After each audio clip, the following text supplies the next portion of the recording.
विनील जी, आप एक ताइक्वांडो कहें या कराटे में एक एक्सपर्ट हैं और जहां तक मुझे नॉलेज है शायद आप ब्लैक बेल्ट भी हैं। तो ऐसे में मेरी ये जिज्ञासा है कि आप भविष्य में महिलाओं को सुरक्षा के गुण सिखाते हैं या सिखाएंगे? मैं इसके पहले भी बहुत सारी सेवा दे चुका हूँ। मैं ताइक्वांडो कोच हूँ, 5th Dan ब्लैक बेल्ट हूँ, महाराष्ट्र ताइक्वांडो का जनरल सेक्रेटरी हूँ। मैंने ऐसे कई कैंप लिया हूँ जो महिलाओं को अपने आत्मरक्षा की ये गुण सिखाने के लिए, और मैं आगे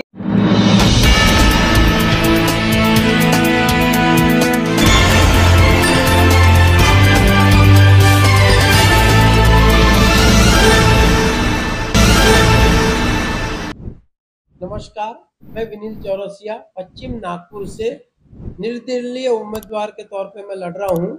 मेरा चुनाव चिन्ह है रोड रोलर। 18 नंबर की बटन दबा के मुझे विजय बनाइए। मुझे बहुत सारी सेवाएं आपको देना है। जो मैं सेवा दे रहा हूँ उसमें भी बहुत सारी सेवा और जो देना है मुझे आप, जैसे कि मेरा मैनिफेस्टो में दिया हुआ है कि मैं कितनी सेवा लोगों को दे रहा हूँ, यानी एम्बुलेंस, संवाहन, deep fridge, oxygen machine, nebulization machine, overall जितनी भी चीज़ें हैं मैं सब दे रहा हूँ। लेकिन मैं चाहता हूँ कि और थोड़ा सा पावर मिलने के बाद और बहुत सी चीज़ें आप लोगों को प्रोवाइड करना चाहता हूँ। इसीलिए मैं इलेक्शन लड़ रहा हूँ ताकि आपका आशीर्वाद मेरे पे रहे तो मैं ये सब सेवा आपको प्रदान कर सकता हूँ। विनीत जी, इस वक्त देश की अगर बात की जाए तो युवाओं में बेरोजगारी की समस्या बहुत है। वहीं महिलाएं अपने आप को असुरक्षित महसूस करती हैं। ऐसे में आपकी उनके प्रति क्या रणनीति रहेगी? मैं चाहता हूँ कि देखो, रोजगार तो मिलना चाहिए। इसके लिए प्राइवेट ज़्यादा से ज़्यादा, अगर गवर्नमेंट अपना जॉब नहीं दे पाती है तो प्राइवेट फैक्ट्रियाँ खोले जिससे कि उनको रोजगार मिले। और ये रही कि महिलाओं की बात, तो पुलिस को अपने तरीके से और थोड़ा अच्छे से काम करना चाहिए जिससे कि लोगों में थोड़ा सा ये बने रहे कि लोग उनको तकलीफ ना हो। विनील जी, आप इतने सालों से समाज कार्य कर रहे हैं, गरीब तबके के लोगों को मदद करते हैं, जो अपंग लोग हैं उनकी सहायता करते हैं, उनको व्हीलचेयर देते हैं और भी कई साहित्य प्रदान करते हैं। तो ये काम तो एक तरह से गवर्नमेंट का है, तो वो गवर्नमेंट क्यों नहीं करती है काम? आप जैसे को करना पड़ता है, क्या वजह है? एक्चुअली जो आमदार है उनको ये सब काम करना चाहिए। हर 2 महीने 3 महीने में व्हील चेयर ये सब जो चीजें है जो हैंडीकैप्टों के लिए वो बांटना चाहिए। लेकिन हमें पता चलता है कि ये कुछ होता नहीं है और लोग हमें आते हैं तो हमें अच्छा नहीं लगता है। लेकिन हम इसीलिए ये मेरी संस्था साई ताज बुद्ध जीजस वाहिगुरु सेवा संस्था जो हम चलाते हैं, जिसका मैं अध्यक्ष हूँ, तो मैं चाहता हूँ और मैं लोगों को ये सब सेवा देना चाहता हूँ ताकि आज की तारीख में गरीबी बहुत है, जहाँ उनके पास पैसा नहीं है, खाने को नहीं है, रोजगार नहीं है और दवाई दारू के लिए पैसा नहीं है, तो बेचारे क्या करेंगे। इसके लिए ये सब सुविधा होना चाहिए।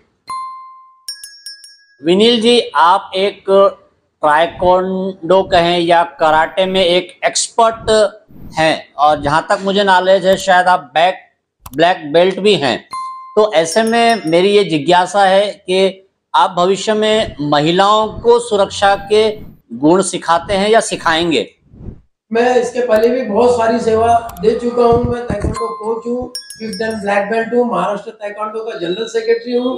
मैंने ऐसे कई कैंप लिया हूँ जो महिलाओं को अपने आत्मरक्षा की ये गुण सिखाने के लिए, और मैं आगे भी बहुत सारी सेवाएं दूंगा और उनको बताऊंगा और ये सब सिखाऊंगा ताकि महिला अपने आप की रक्षा कर सके। आपने कहा है कि बेरोजगारी है, बेकारी है, तो अगर आप चुनकर आते हैं तो बेरोजगारी कम करने के लिए आप कौन सी उपाय योजना करेंगे? देखो, बेरोजगारी दूर करने के लिए अपने को क्या छोटे मोटे फैक्ट्री, गृह उद्योग ये सब लगाना पड़ेगा जिससे लोगों को रोजगार मिल सके। तो इस पे हम ज्यादा ध्यान देंगे कि भाई छोटी मोटी दुकानें लगा के दे ताकि कोई फैक्ट्री में जॉब दे, किसी तरीके से लोग बिजी रहे और पैसा कमाए अपनी फैमिली के लिए और उनका गुजारा बसर हो सके। जैसा आज हम देखते हैं हॉस्पिटल में सीधा लूट ही लूट है। हम चाहते पश्चिम क्षेत्र में एक हॉस्पिटल बने जिससे 1 रुपए भी गरीबों को ना लगे, जैसा मेडिकल मेवा पहले था। लेकिन आज इतनी आबादी होने के कारण वहाँ इतना रश रहता है कि जगह ही नहीं मिलती। तो हम चाहते हैं पूरे पश्चिम क्षेत्र वासियों के लिए एक हॉस्पिटल खुले जिसमें निःशुल्क काम हो, 1 रुपये ना लगे और गरीबों की सेवा हो।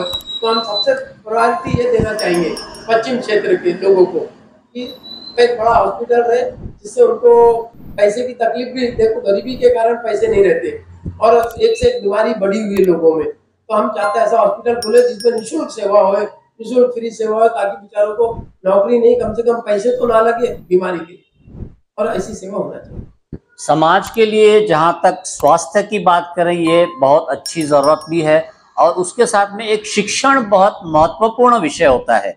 अगर मैं आपसे ये जानना चाहूं तो आमदार बनने के बाद आप युवाओं के लिए जो शिक्षा लेना तो चाहते हैं लेकिन फाइनेंशियली तकलीफ होने की वजह से शिक्षण ग्रहण नहीं कर पाते हैं, ऐसे में आप उनके लिए किस तरह से कार्य करेंगे? हम चाहते हैं कि लोगों को पढ़ाई की तरफ ज्यादा वो करना चाहिए और स्कूल निःशुल्क होना चाहिए ताकि विद्या लोगों को दे सके, और सरकार को इस पर ज्यादा ध्यान देना चाहिए। जितनी सरकारी स्कूल है वो अपने लेवल पे चलाना चाहिए, अच्छे अच्छे प्रशिक्षणों को देके, ताकि कोई इससे वंचित ना रहे। गरीबी की वजह से बहुत से युवा लोग आगे शिक्षा नहीं ले पाते हैं और दूसरी ओर आरक्षण भी है, तो आरक्षण के बारे में आपके क्या विचार है? देखो, हम तो चाहते हैं कि लोगों को शिक्षा मिलना ही चाहिए फ्री ऑफ कॉस्ट, क्योंकि ये एक ऐसी शिक्षा है जो बेचारे आगे जाके रोजगार कमाएंगे। किसी वजह से कई लोगों के पास गरीबी के कारण पैसे नहीं रहते हैं, कोई स्कूल नहीं जा पाते, तो इनका सरकार को ध्यान देना चाहिए। उनको निःशुल्क जगह जगह खोलना चाहिए कि भैया वहाँ जाके आप लोग पढ़ सकते हैं। पाठशाला, निःशुल्क पाठशाला गवर्नमेंट की तरफ से होना चाहिए, ऐसा हम चाहते हैं। इस वक्त जो माहौल पॉलिटिकल पार्टियों के द्वारा बनाया जा रहा है, जो पुरानी पार्टियां हैं वो लोक लुभावने वादे कर रही हैं या लोक लुभावने वादों पर कुछ पार्टियों ने अमल किया है। जैसे अगर मैं आपसे कहूं, लाड़की बहन योजना के तहत महाराष्ट्र की शिंदे सरकार 1500 रुपये बहनों को दे रही है। वहीं कांग्रेस ने भी ये वादा किया है कि अगर हम सत्ता में आते हैं तो आपको 3000 रुपये महिलाओं को दिया जाएगा, साथ में किसानों की कर्ज माफी दी जाएगी और सिलेंडर भी मुफ्त दिए जाएंगे। ऐसे में आप किस तरह से इस चीज को लेते हैं? एक्चुअली देखा जाए तो ऐसा होना नहीं चाहिए। जो फ्री में देने वाला काम, लोगों को खाली रोजगार दो, उस वजह से रोजगार दो जो बेचारे कमा सके और खा सके।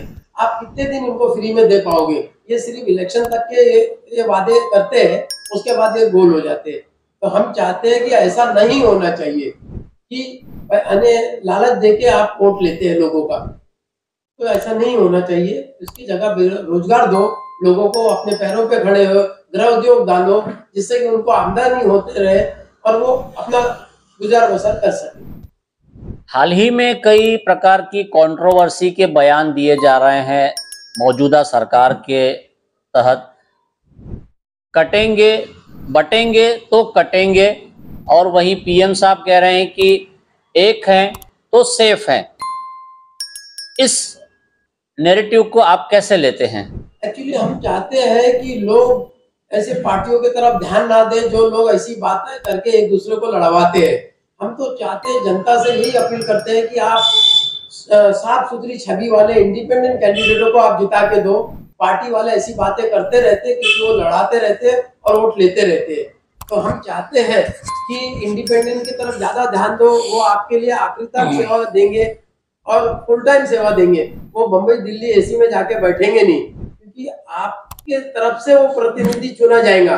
तो वो कहेंगे कि भैया जनता ने हमें जिताया, कोई पार्टी ने हमें नहीं जिताया है, तो इसके लिए वो आपको फुल टाइम जॉब देंगे और आपकी सेवा सही तरीके से कर पाएंगे। आपने कहा है कि पश्चिम नागपुर में एक अच्छा हॉस्पिटल होना चाहिए और उसके अलावा भी बहुत सारी मूलभूत समस्या है, तो आप चुनकर आने के बाद में किस समस्या को प्राधान्य देंगे?